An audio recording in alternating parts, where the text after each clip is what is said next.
And we're going to show a short clip of the Movement Day. Now, you know old Rob and Alan went down to the Movement Day, and Alan came home and he said, we all asked him, what was the Movement Day like? And he said, it was good.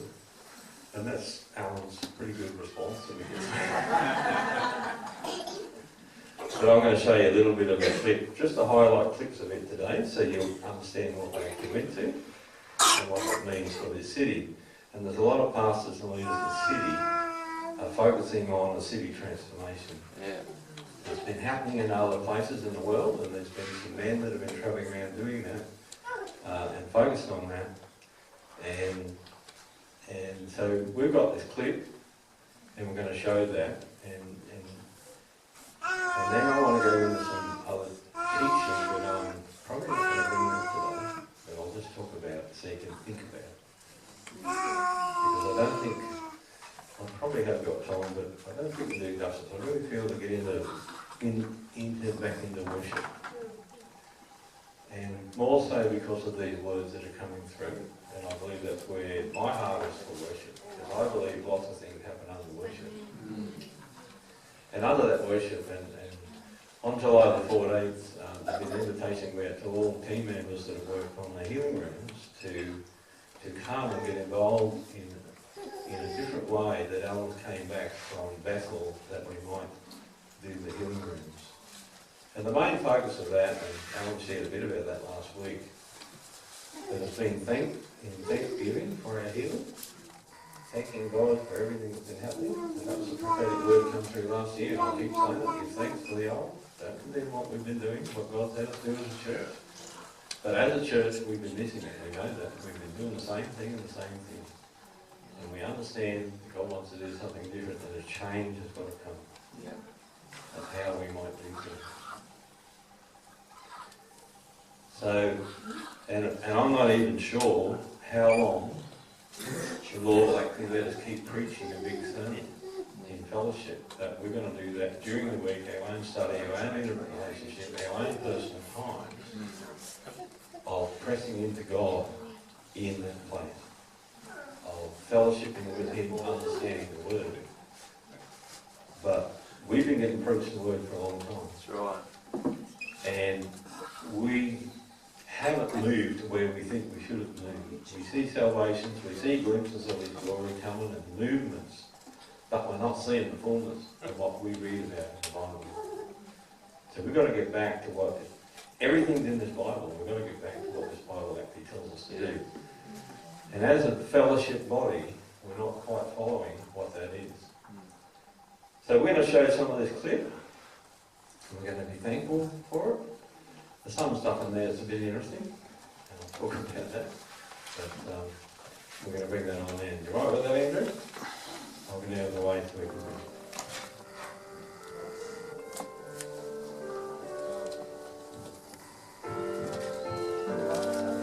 We'll never know what makes for shalom and wholeness in our communities until we process the pain.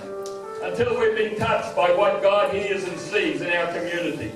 This is a song for the sick, little boys and girls. There is a conservative guess that there's 80,000 unborn children not given a voice in our nation.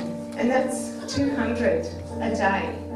One of the tragedies of our city is that in the halls of power and privilege there were some horrendous things happening behind those doors in a very orchestrated way by our little ones, our children.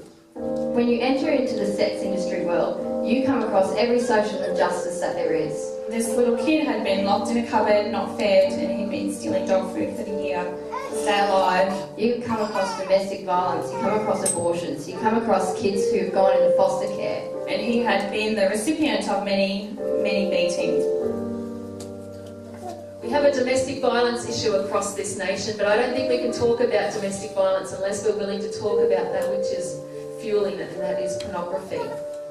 This is a song for the children who've taken their lives. The letter was a letter that a father should never have to read, and it ended with the words, too much. pain. I don't think we can ever see anything great happening in our city until we've discovered the Lord's heart that we for it. From my place.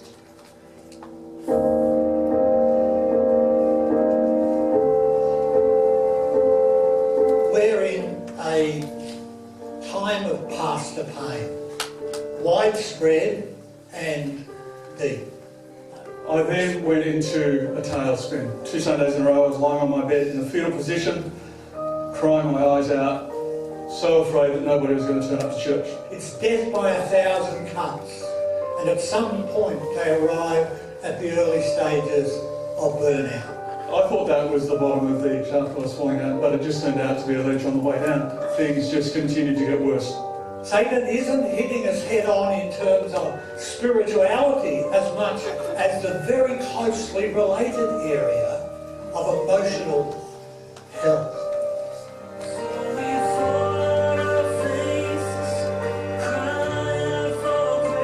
And God showed it to me. I saw the hurt and the pain and the brokenness and the struggle afresh for the first time. And God said, I love that place. I really love that place. In fact, I love Middlesbrough so much that I have given it a church.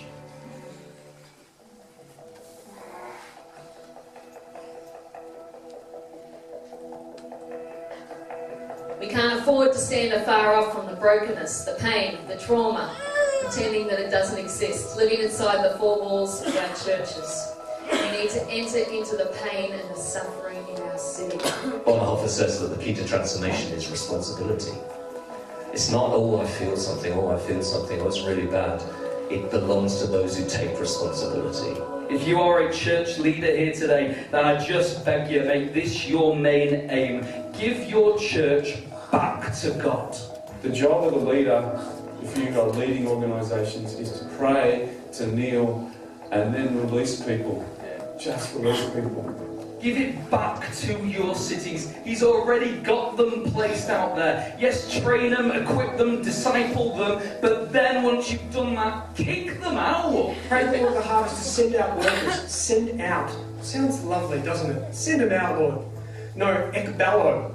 That is the word used for an exorcism. The way that I built my church was different.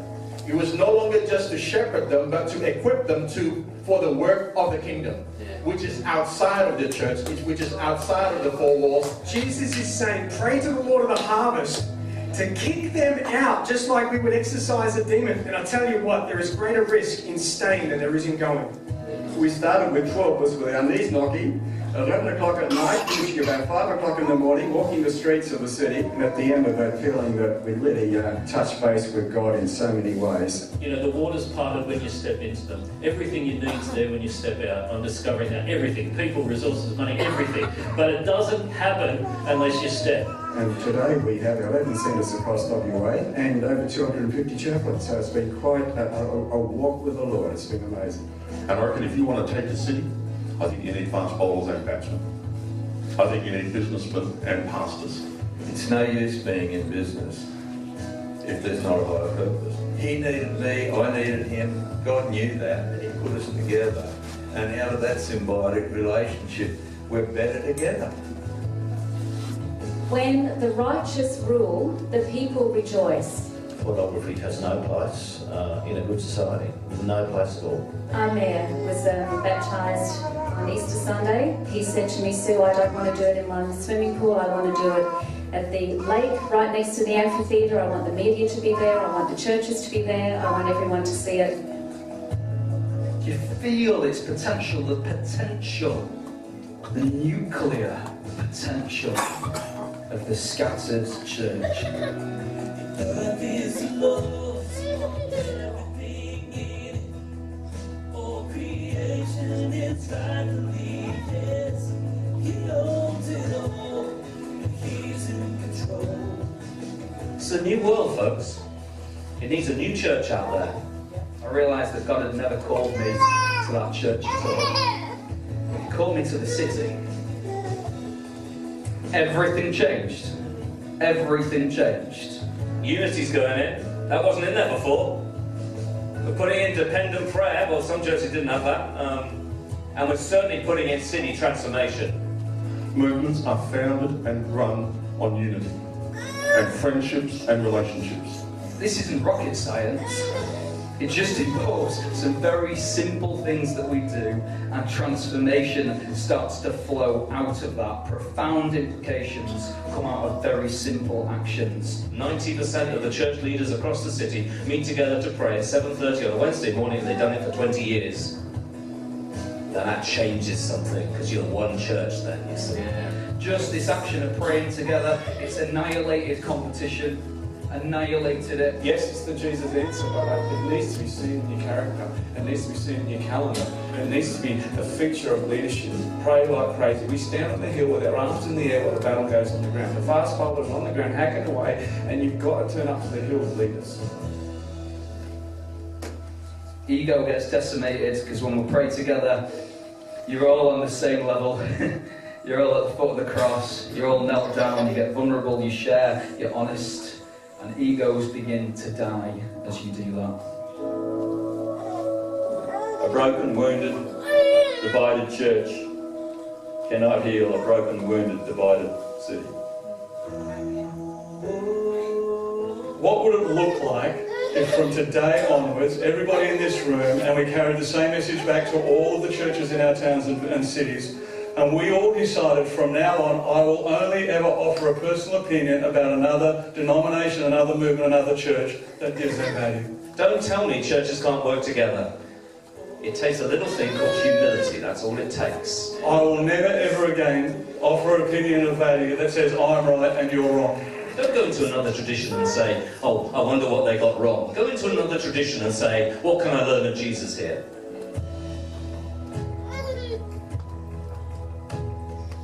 Beauty will save the world. The world is crying out for some beauty in the midst of the ugliness that's destroying us. Destroying us. And if we stay separate, all we do is perpetuate ugliness.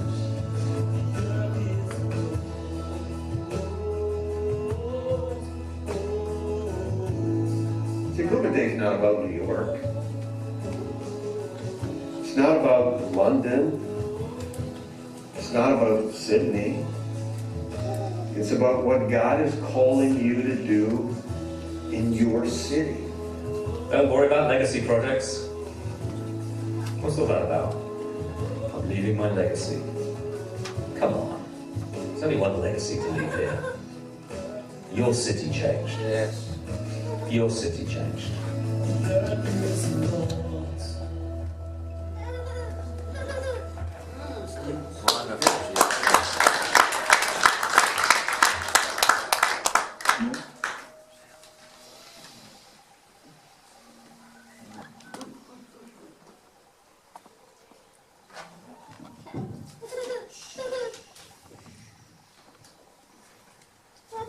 Hello.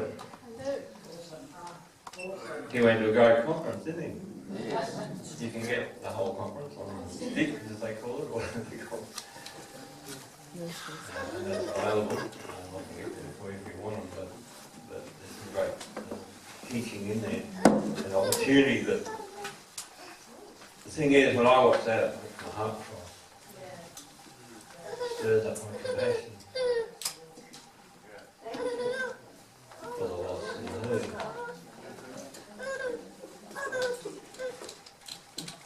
And the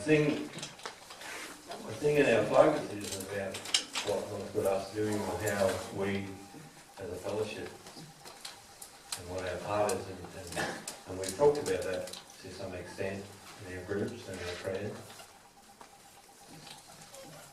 And so the part that gets me on that DVD, on the, what do you call it, DVD, I suppose, that clip is that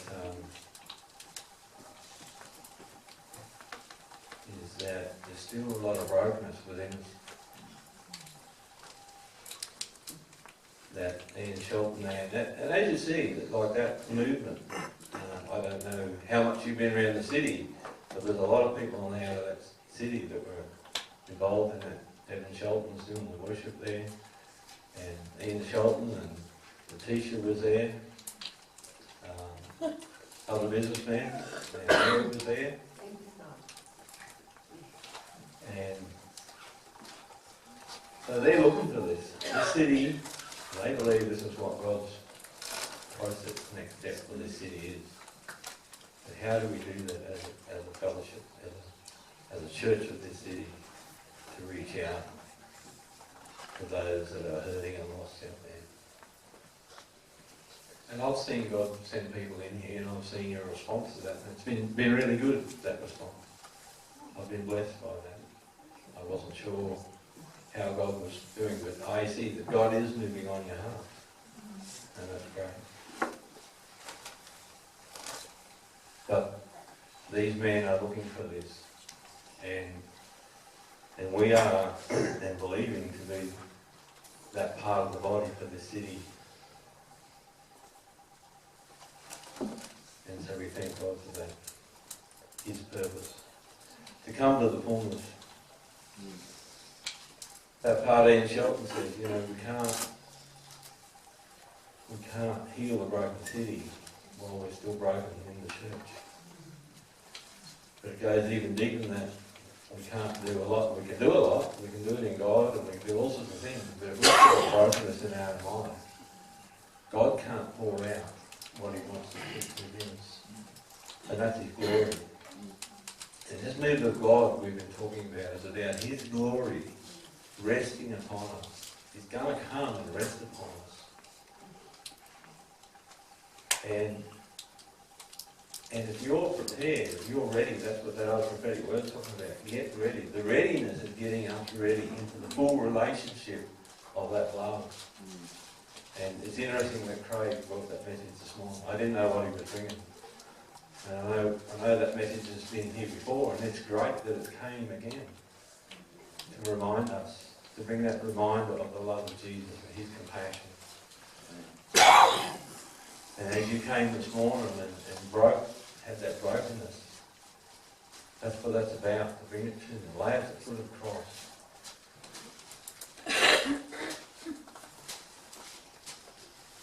The bit I'm going to share about today is and just challenge you with today, because we watched that DVD. I want to go deeper into the broken heart and the orphan spirit, or the orphan heart. But I haven't got time to give that to us today. But I will say this. I know men who have done great ministries and feats, and God has worked with it. But in the end, it's like God didn't know them, because they didn't have that personal relationship with Him. That intimate relationship. And I want to be honest with you, the hardest thing I find leading this church at the moment is that to spend that time in that intimacy with God. Because of all the needs, and that's why we're training young. So that the job in your focus and your heart is for people, not so much about ourselves. Because when we get a mindset of change and let the Holy Spirit renew our minds and get focused on others, God will look after every need you have.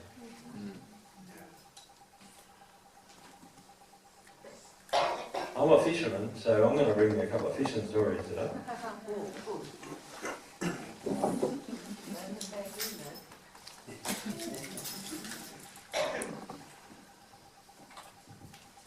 If you want to look it up, Luke 5.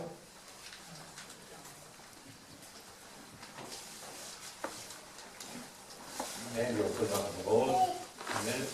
I probably should look it up. And I'm just going to go through the story, but no, we can fix it out.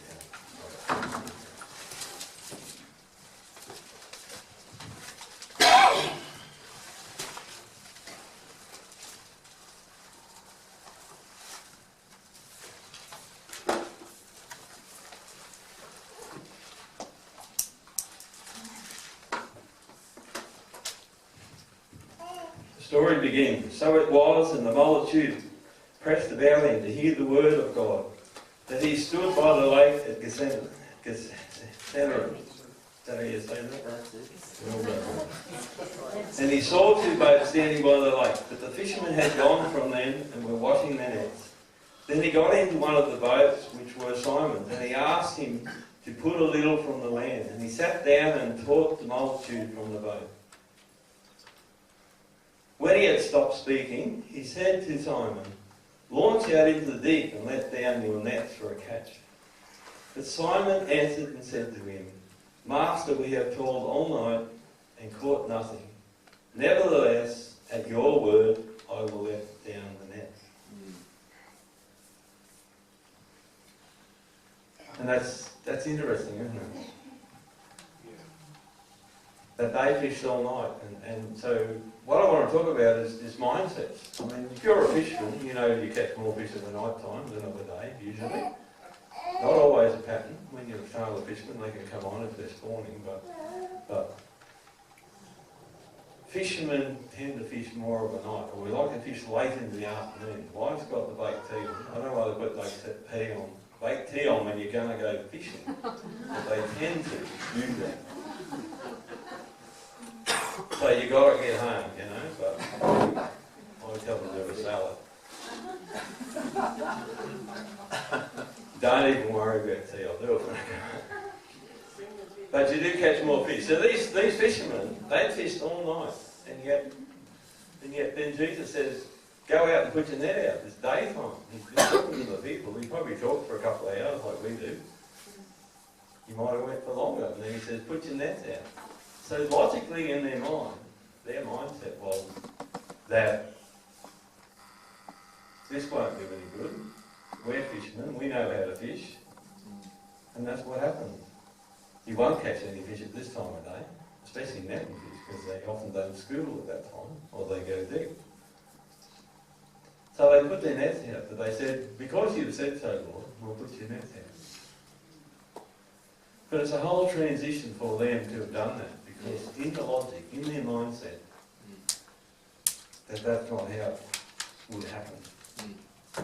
But because Jesus said so, they did so. And they got a great catch. The nets even wanted to break, did they? That's what it tells us in the Word.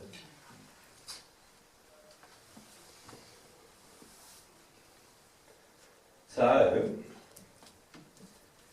and when they had done this, they caught a great number of fish, and their nets were breaking.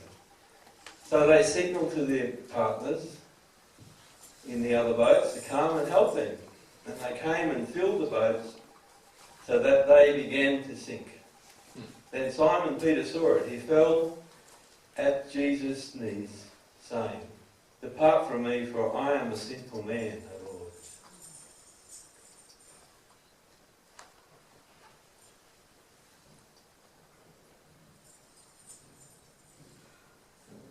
And that's the other thing, isn't it? God blessed them, so what did they do? They called the other people in. So it's happening somewhere else. Are you going to go and help them? Would we, if it happens in a church up the road, in a fellowship up there, will we go and help them, or are we going to still think in our minds, well, it's happening there, God happened it here? But if God's working over there, and if He's working down the street, are we going to go and support that work? Yes. That's a change of our mindsets, because we think it should be happening here, even in our own fellowship. But for these men that were in the boat, it was a whole change. Because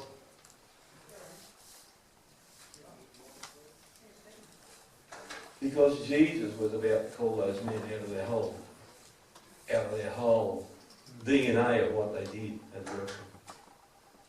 Jesus said, "You're going to become fishermen of men. Come follow me." And so this is the challenge we face in life. Because in this change, for some of you, God's going to change your whole lifestyle.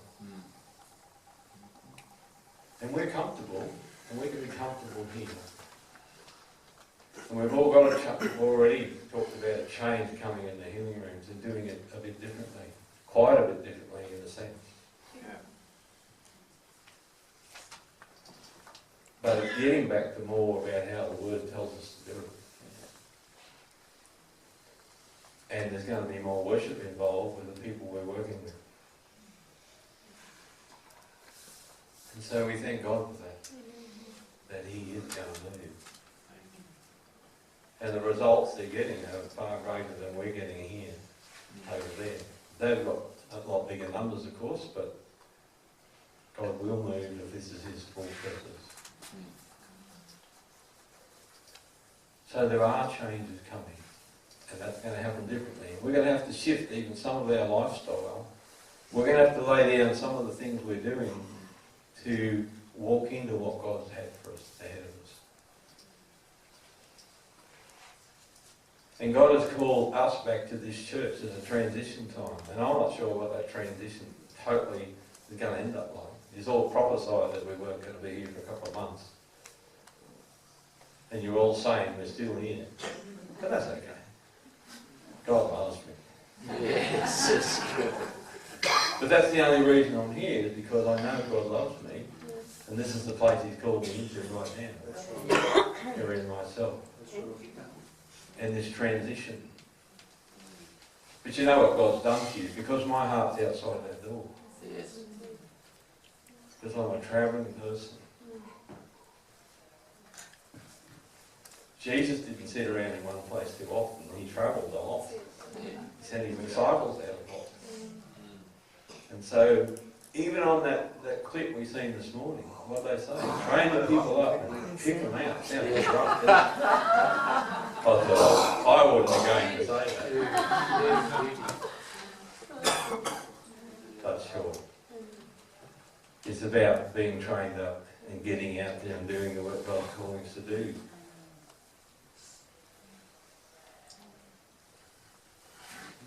You know, I said to a few people, I thought I believe wrote in here, but I was going to read it out this morning. I actually couldn't find it this morning. But I had a prophetic word back 20 years ago.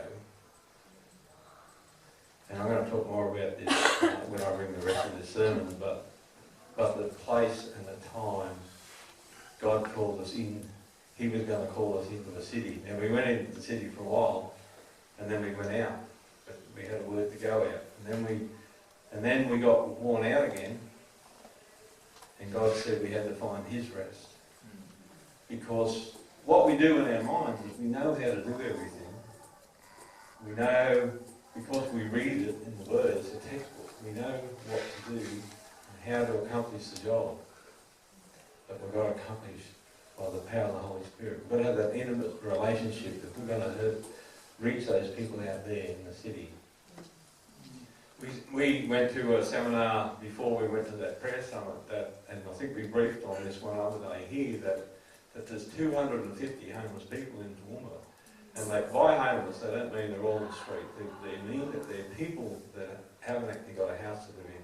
Some of those people will be living with other people. Some of them are under the street and the bridge, and Trevor knows all about that, and he's ministering to some of those people. And we need to keep praying for him for that.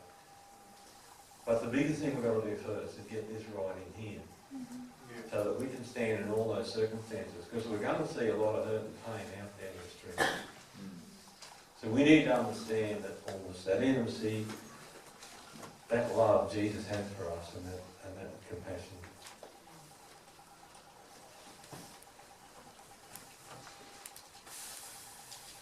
And I want to finish with this. Just go on a little bit more about that. There's another story about a fisherman.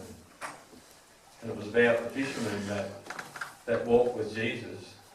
These fishermen that went off and did the discipleship, did the training course. Jesus died on the cross and they lost heart. And they ended up going back fishing. Very easy to go back to where we come from. I could go back earth moving tomorrow, make lots of money, support lots of people. But God called me out of that. So here I am. He lets me go back now and again, just to keep me happy. He knows how much He can handle. But that prophetic word was that I had a vision for dirt tracking out back places, and the Lord wanted to call me into the city. And also said that then I would know, and I think I gave you that prophetic. It's taken all these years to get to that place.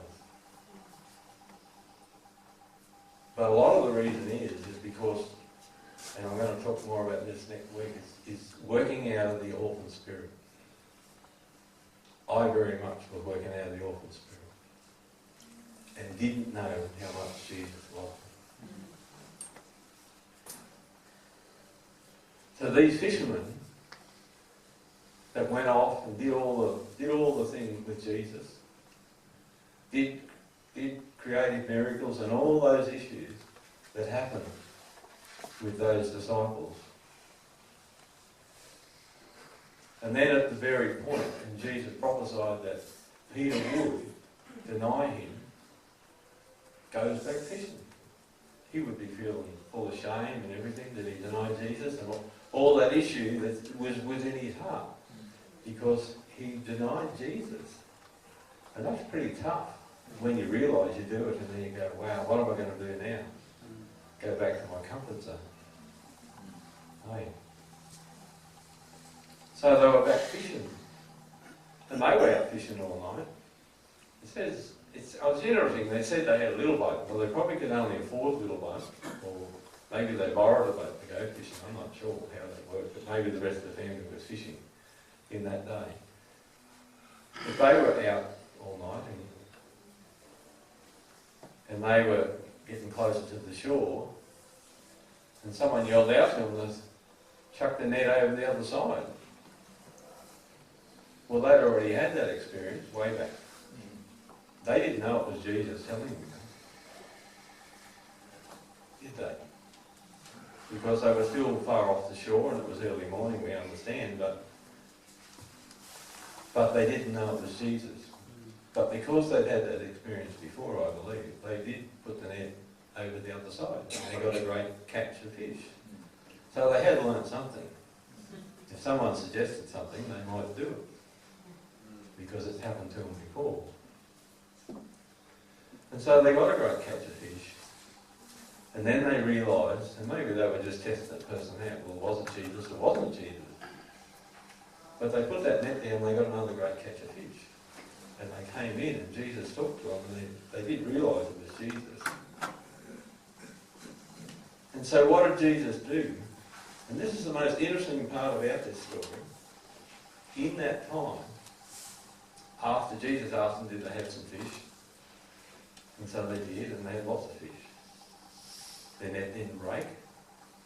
And the interesting part I find, after they had that breakfast and fellowship with the Lord, he said 3 times to Peter, do you love me? Do you think he said 3 times to Peter, do you love me? Because Peter denied him 3 times? Do you think that works? That's what I think he asked him 3 times. He denied him 3 times, so he wanted to hear 3 times that he was actually going to feed his sheep. You ever thought about that?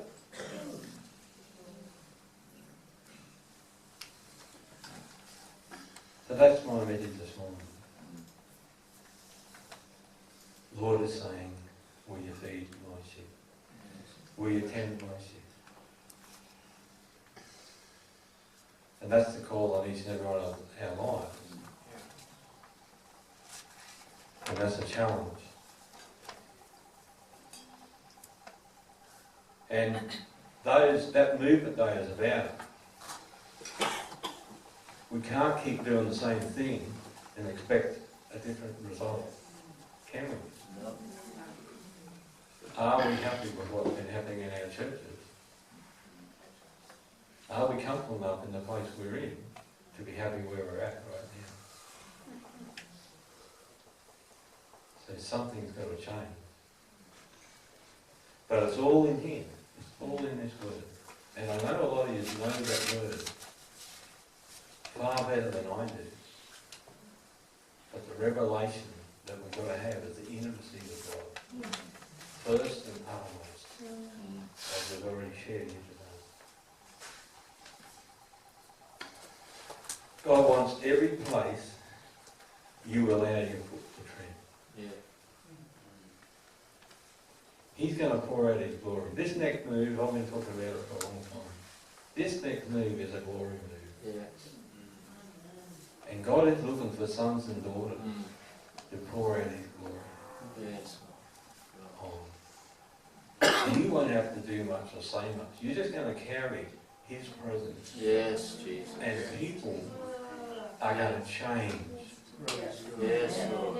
People are going to change. Yes. Like it was when Peter walked in the Yes. street. Yes. He shadowed past over people. They were healed. They were set free. Hallelujah.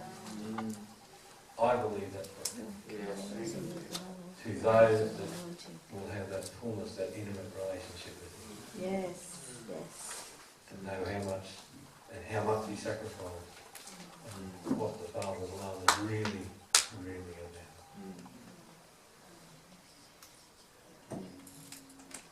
Thank you. But it will take a lot of courage. It will take a lot of obedience. It will take a lot of strength. And as we heard today with Roger Sutton there, that Roger Sutton in the brown suit that talked, he came in and talked in Toowoomba to us one night.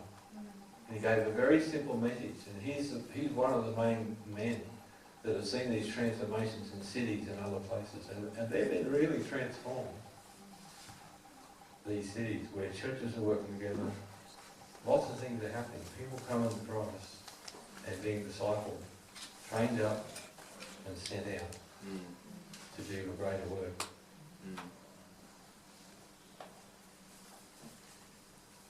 His main message that when he came to Toowoomba, and as he said there, you won't get unity, you won't be able to work with others unless you have a humility. It's going to take humility. It's not about who we are, it's about who Christ is in us, and that takes a humility within us. Amen.